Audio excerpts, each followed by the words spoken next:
अस्सलाम वालेकुम dear students, कैसे हैं आप सब। होपफुली आप लोग ठीक होंगे।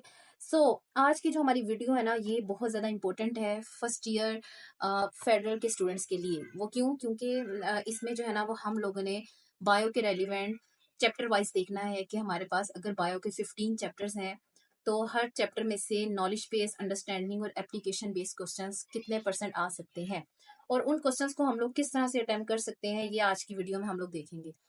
और इसके अलावा आपको पता है कि हमारी जो यूट्यूब चैनल में सब्सक्राइबर्स हैं वो डिफरेंट बोर्ड के हैं, ठीक है। तो फेडरल का नेम मैं इसलिए ले रही हूँ क्योंकि ये वीडियो खास तौर पे फेडरल स्टूडेंट्स के लिए। सो तो जितने भी स्टूडेंट्स हैं वो आज की वीडियो लाजमी देखें और एंड तक देखें, ओके। स्टूडेंट्स, जैसे कि आप लोगों को पता है कि हमारे बायो में टोटल 15 चैप्टर्स हैं। कितने चैप्टर्स हैं? 15।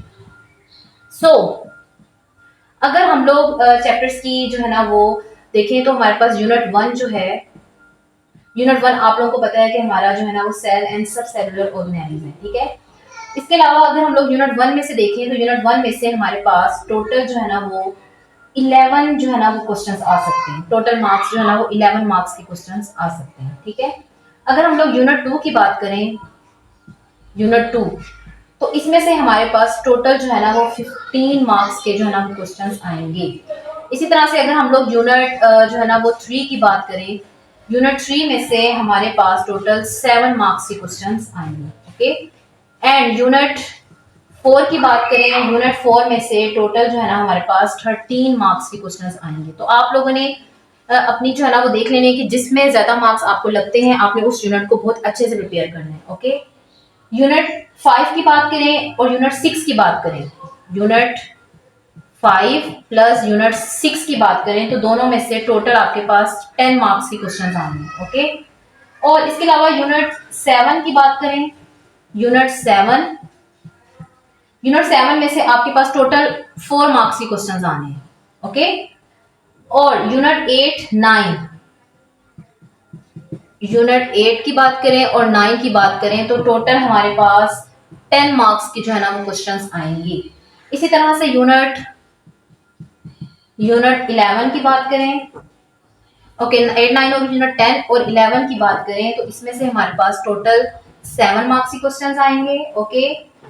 यूनिट 11 में से 7 आने। यूनिट 12 की बात करें तो 12 में से आपके पास टोटल जो है ना वो 11 मार्क्स के क्वेश्चंस आएंगे, ओके। यूनिट 13 में से हमारे पास 17 मार्क्स के क्वेश्चंस आएंगे। अब यूनिट 13 आपके पास कौन सा है? Chromosomes and DNA. सो आप लोगों ने इस चैप्टर को बहुत अच्छे से प्रिपेयर करना है, ओके।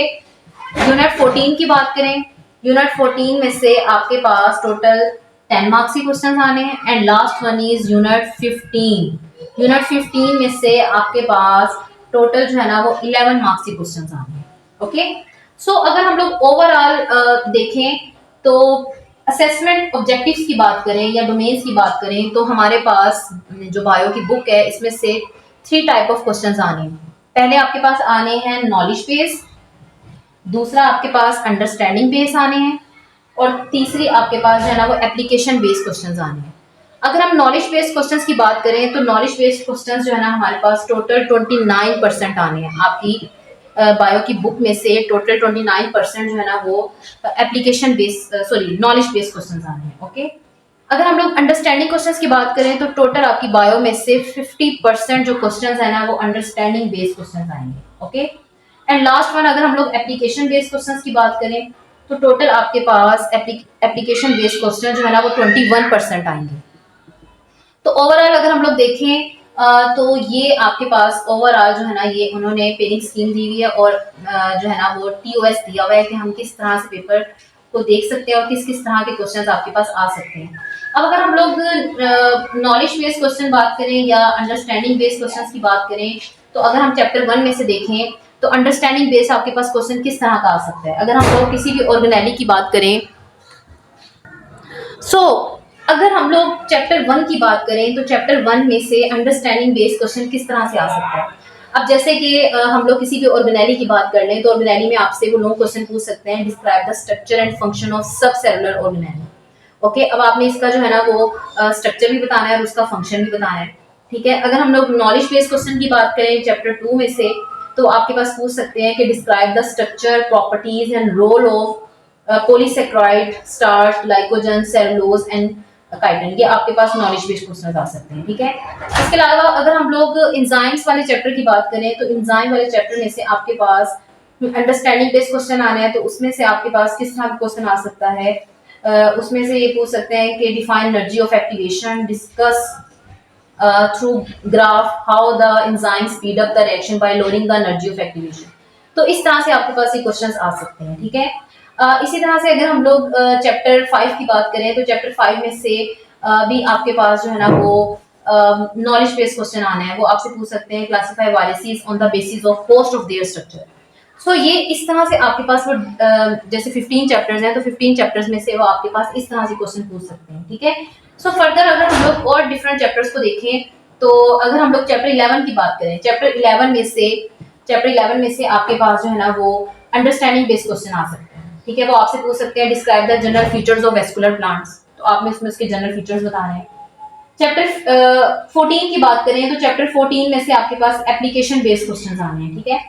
अब आपके पास जो चैप्टर में से जो है ना वो जो भी आपके पास एप्लीकेशन बेस्ड क्वेश्चन आना है उसमें से आपसे ये पूछ सकते हैं जैसे कि give one example of epistasis from mammals, code colour, inheritance, okay, and one form from plants and justify modify Mendelian ratio. ये आप लोगों ने इसमें से फाइंड करनी होगी, ठीक है। इसके अलावा अगर हम लोग चैप्टर 16 की बात करें तो चैप्टर 16 में से भी आपके पास अंडरस्टैंडिंग बेस्ड क्वेश्चन आना है, ठीक है।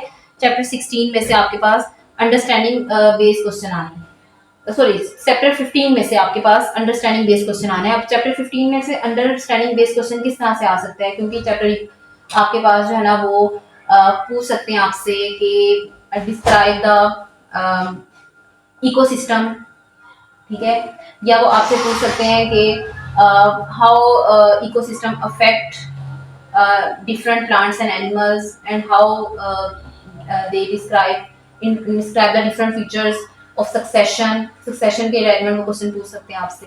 सो ये आपके पास जो है ना वो इसकी टोटल ओवर वेटेज है जिस तरह से हम लोग पेपर को अटेम्प्ट कर सकते हैं, ओके।